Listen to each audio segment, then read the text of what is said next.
Okay. Well, we're going to shift now and hear from Justin Denny about the work that he's done using health data sets. So, Justin? Okay, great. Thanks, Mark, and thanks very much for letting me participate in this. I'm learning about as much as I can here while I'm here as well. And we go kind of from sage. It's on. Is it on? Yeah.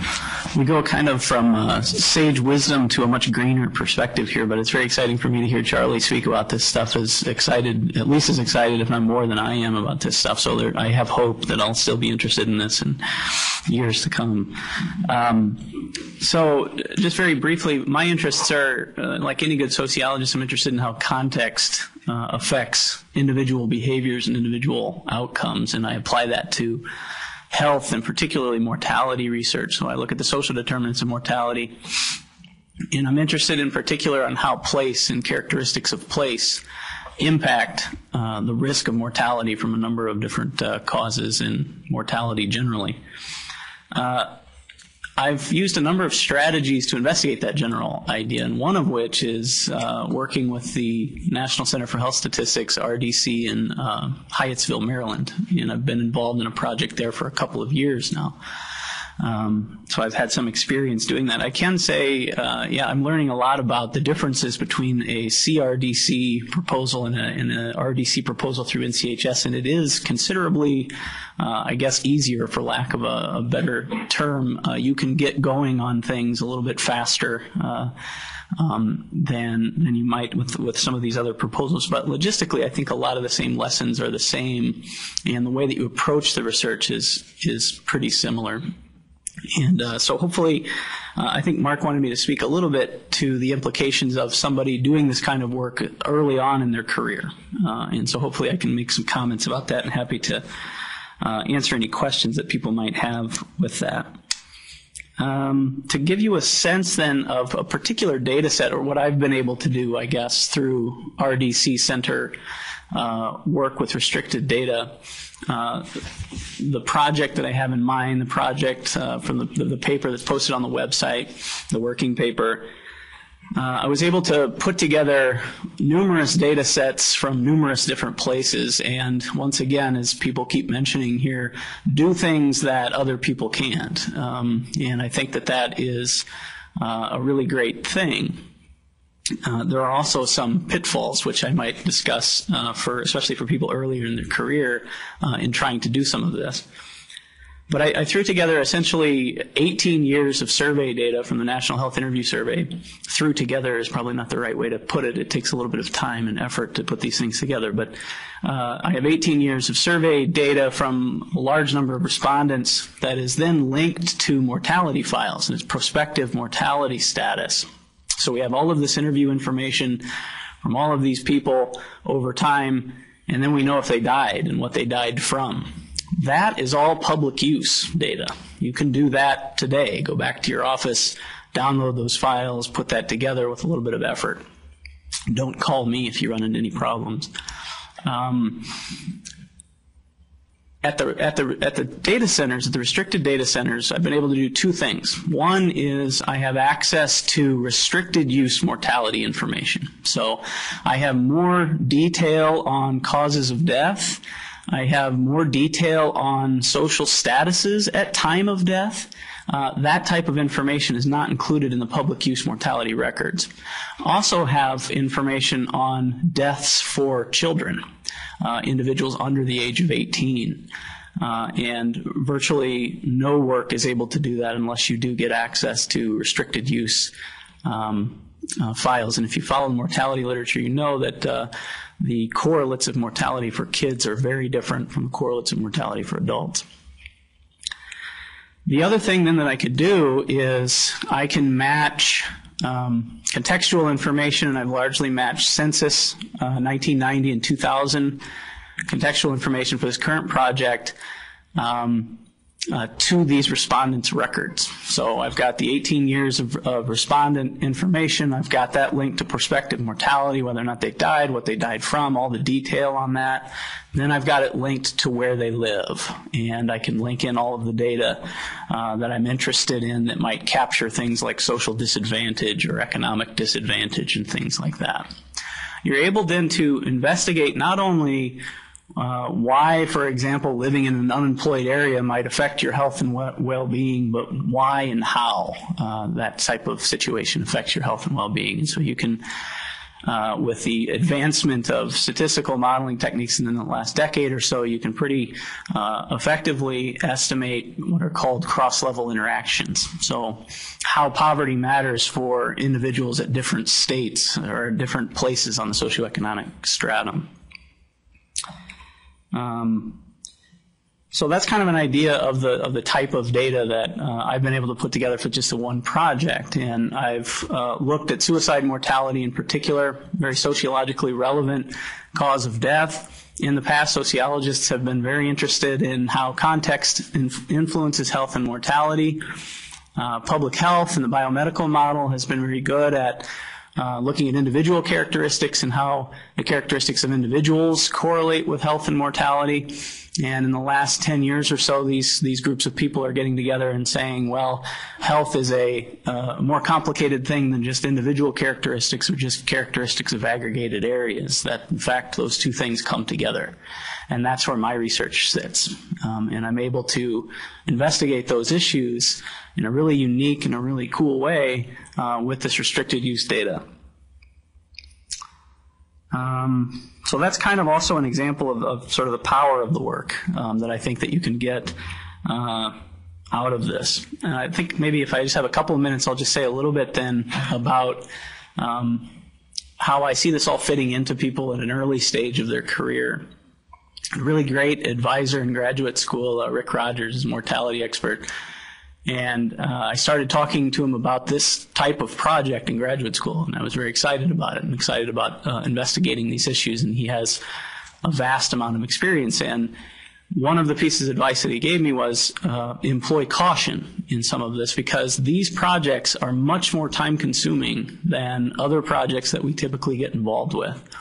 That's why, in particular, restricted data use projects serve as a part of my research agenda and not my entire research agenda. And I think that in the early career stage, that's a really important thing, because you need to maintain and be more and more productive every day. And I think, if I'm able to do that as I move along in my career, I'll work more and more with these restricted use data and be able to do more and more things with them. So I think that's kind of my cautionary tale, I guess. I would mention that to a large degree, the reason why there's caution is because of the logistical difficulty in getting access to the data. That until now, I've had to fly to Washington, D.C., no matter where I've been, and lock myself in a room for a week and get nothing done but work with my data and hope that there's not problems with it that I have to fix. For the folks, especially here at Texas A&M and for the region here, I think that this opens all kinds of doors, as Charlie has mentioned, and even for graduate students. You have the data here. It's accessible. You need to think through your questions probably a little bit more thoroughly than we often do in a lot of our projects, but that's a good thing to do anyway at any stage of our careers, I think. And so you overcome that logistical difficulty to a large degree in having access to the data here. A practical tip, real quick, besides being very organized and forcing yourself to think through exactly what it is you want to do with this data and how you want to do it and why it's important, is I think it really helps, and I think a few people have hinted at this throughout these discussions. If you have some experience with the public use data or with synthetic data sets, as people have talked a little bit about, but in my case, having a lot of experience with this public use data file and understanding what I could get with some of the other information was really important. I actually, in a previous life, worked for the Census Bureau in one of the regional offices, and I worked on the National Health Interview Survey, so I know all of the things that are asked in that survey, and that insight contributed to my interest in pursuing some of these things as an academic.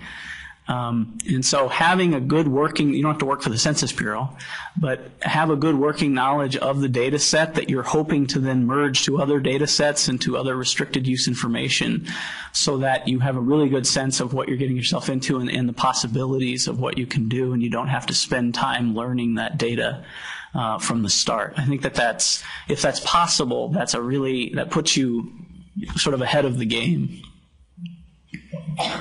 Thanks, Justin. Following up on that thought, one of the discussion points this morning was if you're if you're not an expert already on a given data set, acquire the questionnaire and study it, because that potentially all is available in the confidential version, and what you see for the code book for the public use version may be somewhat more limited, and more options will be available to you. So would you agree with that? Absolutely. Yeah. Okay. Do we have questions here for Justin?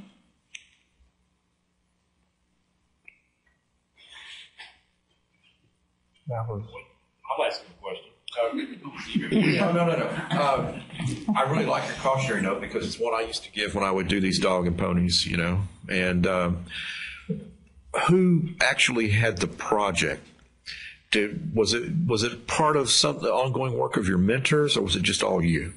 Yeah, that's a great question. And so it's I think I came from an unusually collaborative graduate experience in that I really, especially late in my graduate career, I worked, or I was allowed to work, even though I didn't feel like I should be there, right alongside some pretty amazing researchers. And the project that actually is the paper that's posted was sort of a germ of my dissertation idea that I had discussions with and realized was I'd still be in graduate school now if that was my dissertation. So I realized that with the help of Rick and some other mentors that I should move on. But we came to the specifics of the idea together, a group of us, me being a part of it. We put in a proposal for funding with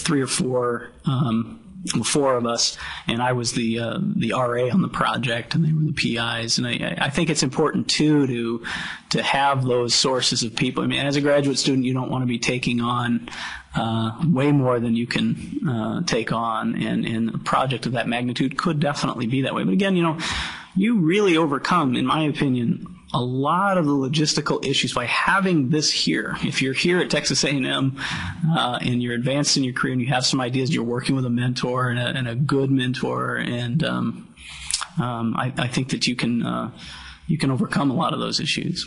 Well, at Rice, everybody gets a Corvette, right? Right. The new assistant professors. Right. Exactly. So I had a question. If you could announce your affiliation. I'm Verna Keith, professor in sociology here. One of the things that I've been concerned with in looking through all the data, especially with the health interview survey, is how do you anticipate ahead of time how small a cell size you might get into, particularly if you're looking at race and ethnicity, and they allow you in the confidential data to get smaller groups to look at.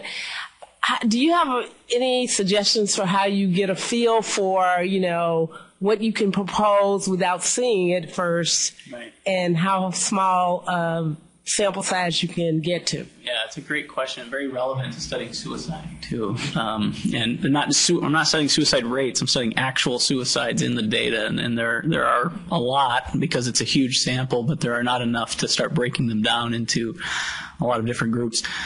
So that's something we struggled with in our proposal, and there's no great answer to that question, but again, so in the case of mortality, we had the public use files, so we put it all together. We put the public use mortality files together with the public use NHIS. We knew how many suicides we had. We knew how many suicides we had by racial group and by different characteristics.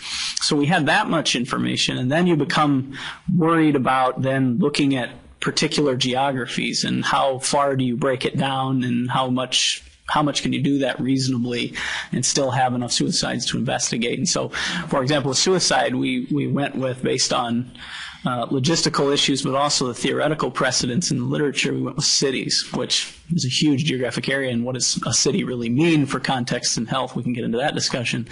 But it allowed us to have plenty of suicides per metropolitan statistical areas to investigate.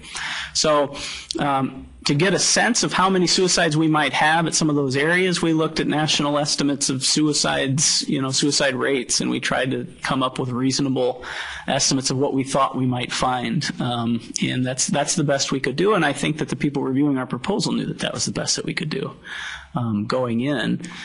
So I think that using the information that's available, once again, to just do your best in determining what it might look like when you get in there is it not only shows that you're serious about the project, but it actually shows that it may be feasible to do some of that work. I think the other thing that happens on that front is, researchers often have some flexibility, right? They might not be able to, they might propose to use one level of geography, but because of disclosure reasons might have to, do something different or aggregate some of the geographies in a certain way. It's also the case that, we highly discourage people from having lots of tabular output. I mean, really the rest of the Census Bureau is publishing statistics by geography and by industry and things like that. So most of the work that people are doing in the research data centers are using the detailed information, maybe controlling for those things and fixed effects that they wouldn't report. It's the checkbox. Yes, I have detailed geographic controls or industry controls. So that's a lot of the way that researchers get around thin cell sizes. Thank you.